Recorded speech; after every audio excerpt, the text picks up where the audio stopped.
Broadcasting bill 2024 को सरकार ने वापस ले लिया है। इस बात की जानकारी 12 अगस्त को ट्वीट करके सूचना एवं प्रसारण मंत्री बताते हैं। इस बिल में आखिर क्या था जिसके कारण इतना विवाद हुआ?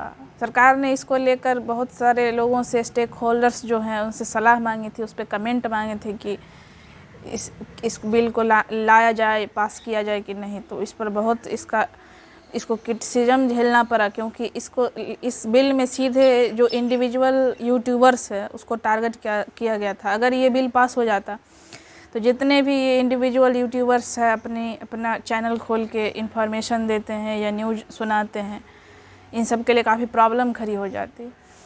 और एक तरह से ये जो है सो इस बिल का मकसद था कि सरकार पूरी तरह से मतलब पब्लिक में जो इन्फॉर्मेशन पहुंच रही है उस पर कंट्रोल करना चाहते थे। तो इस बिल को तो कतई पास नहीं होना चाहिए। अभी फ़िलहाल सरकार ने इस पर रोक लगा दी है अक्टूबर तक कि इस पर फिर से विचार विमर्श करके फिर से नया ड्राफ्ट तैयार किया जाएगा। लेकिन अभी इस बिल में जो पॉइंट दिया हुआ है ये काफ़ी प्रॉब्लमेटिक है। इससे मतलब राइट टू स्पीच और एक्सप्रेशन का जो अधिकार है इसका वायलेशन भी होता है, क्योंकि अब और ऊपर से इसमें अभी जो इंडिविजुअल यूट्यूबर है उनके पास तो इतनी बड़ी टीम नहीं होती है। उसमें ये सब पॉइंट भी दिए गए थे कि आपको लीगल टीम रखनी पड़ेगी, इवेल्युएटिंग टीम होगी जो कि आपका कंटेंट कौन बनाता है, उसमें कौन कौन सी कम्युनिटी के लोग होंगे। लेकिन जो लोग सिंगल लोग ही अपना चैनल चला रहे हैं तो उन लोगों के लिए तो ये प्रॉब्लम हो जाती है।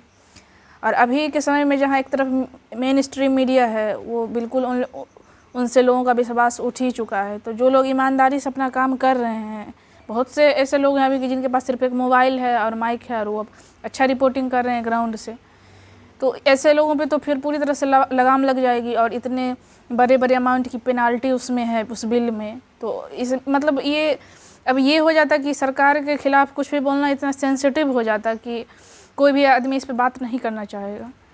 तो ये तो पूरी तरह से तानाशाही वाली बात हो जाएगी। अब कुछ भी सरकार के खिलाफ कोई बोल ही नहीं पाएगा। तो फिलहाल तो बिल को वापस ले लिया गया है, लेकिन मैं देश की जनता से कहना चाहूँगी कि अगर आगे भी अगर इस बिल को लाया जाता है और अगर पास करने की कोशिश किया जाता है तो आप लोग एकजुटता दिखाइएगा, उसका विरोध करिएगा। नहीं तो फिर पूरी तरह से ही ये एक तरह से गुलाम बनाना हुआ और तानाशाही हुई कि फिर जो सरकार की मर्जी होगी वही होगी। क्योंकि ये जो यूट्यूबर्स वीडियो बनाते हैं तो आप सरकार के पीछे का चेहरा जान पाते हैं, पब्लिक अवेयर हो पाती है। क्योंकि जो आम जनता है वो उतना नहीं सोच पाती है, नहीं समझ पाती है। तो अच्छा है कि कोई जो समझ रहा है, जान रहा है, वो इन्फॉर्मेशन दे रहा है, तो इसमें गलत क्या है। तो फिलहाल तो रोक लिया गया है, देखते हैं कि आगे क्या होता है।